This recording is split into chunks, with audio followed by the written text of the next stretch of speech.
What is going on, everyone? I am back once again with another movie review. And before we get started, if you have not subscribed to the channel yet, then go ahead and hit that subscribe button. Hit the notification bell so you guys are notified when I do upload videos. If you end up enjoying this review, at the end, give it a thumbs up and comment down below.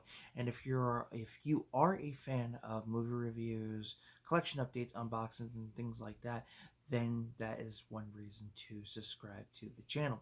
I am, of course, Mikey, and this is Film Talk with Mikey.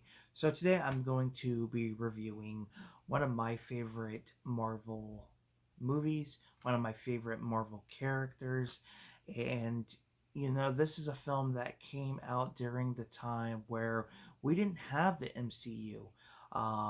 We had a couple Marvel movies out there, like Elektra, Blade, Daredevil, Ghost Rider.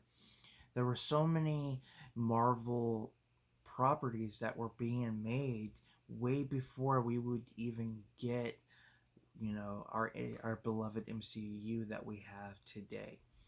And The Punisher is the film I'm going to be reviewing.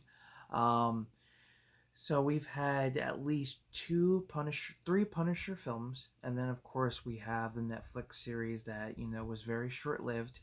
The original Punisher came out in 1989. That first film, the OG Punisher film, which starred Dolph Lundgren, and then in 2004 we would of course get the Thomas Jane, and then in 2008 or 2009 we'd get Punisher Warzone, which is actually a really good Punisher film.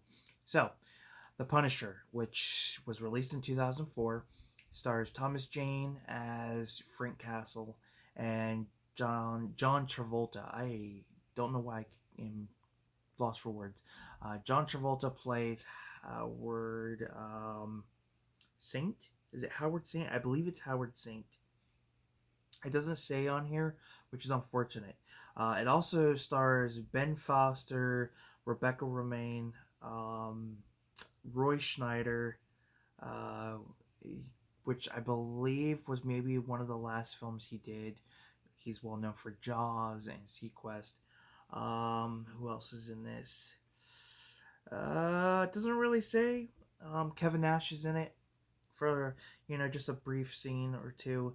But basically, man, I'm getting a little ahead of myself. So Thomas Jane plays, of course, Frank Castle. Frank Castle is his former military. He basically works for the FBI.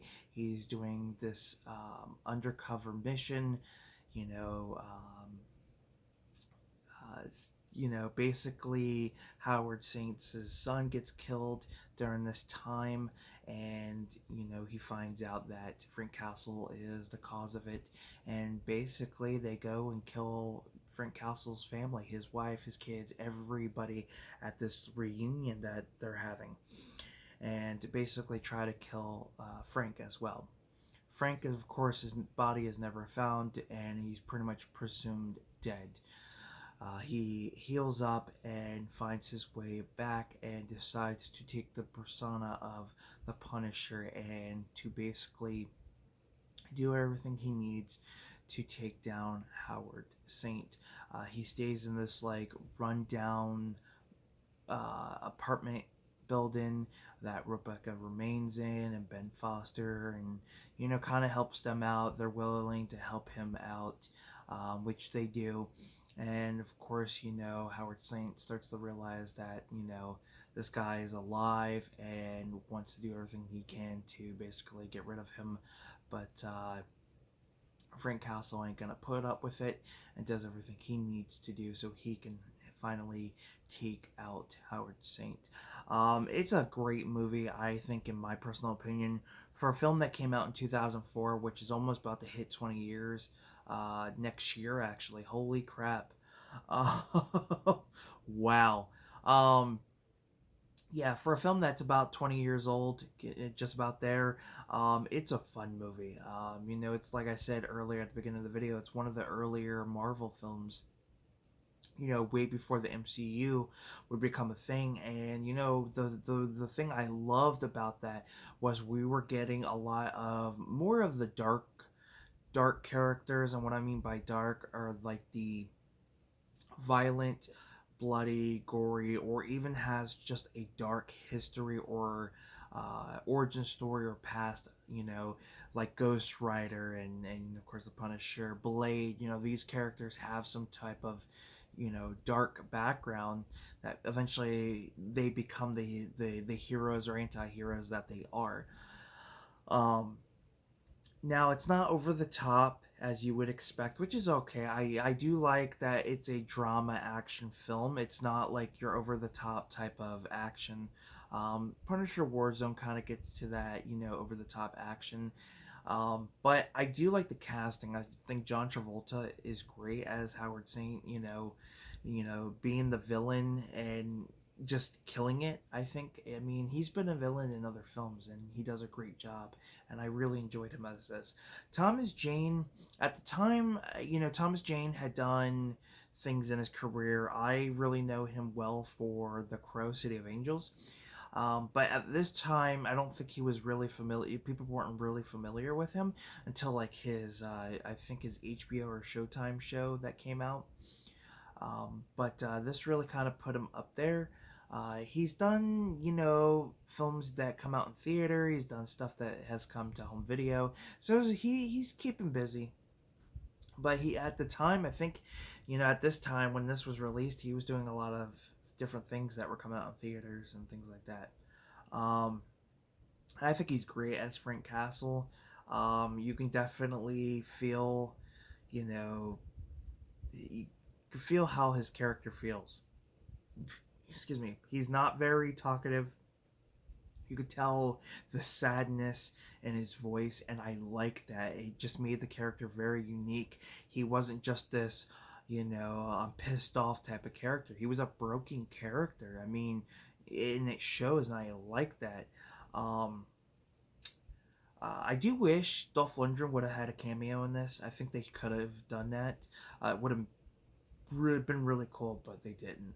Um, Roy Schneider, from Jaws, he's in this, has a small little appearance.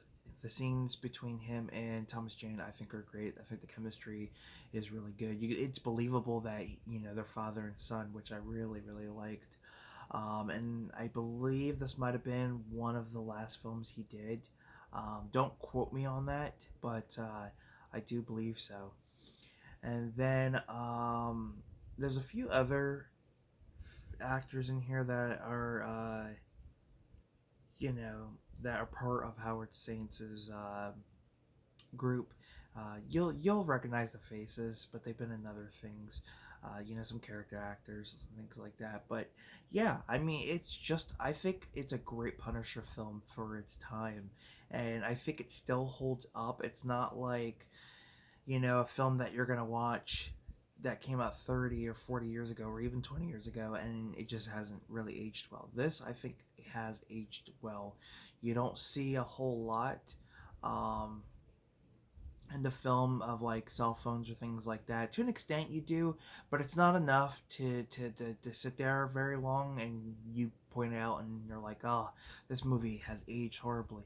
No, I think this movie has aged well to an extent. I know everybody's gonna have their opinion, but yeah, I wish I could say more. There is a director's cut for this that has, I believe, a few scenes added in.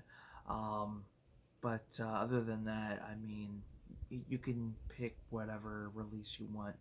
But I wish I could say more. I'm sure this is a movie everyone has seen, but I absolutely love it, and it's definitely one of my favorites. I do want to pick up the complete MCU films on Blu-ray. I'm gonna try to start getting a lot of the older films, like the first two Fantastic Fours and things like that, because I do want to do a review of all of, like the MCU films. So whether that's part of the MCU itself or before then. But yeah, that's my review for the 2004 version of The Punisher. I really hope you guys enjoyed this review. Show you guys the back. And Kevin Nash, like I said, Kevin Nash has a small little appearance. Nothing nothing too special. His scene is pretty much, you know, here and there. But thank you guys for tuning in. Let me know what your thoughts are on The Punisher. I cannot speak. You know, that's what happens when you haven't done a video in a week. Just can't speak. But yeah, with that being said, thank you guys for tuning in. And until then, guys, take care and we'll talk about films. Peace.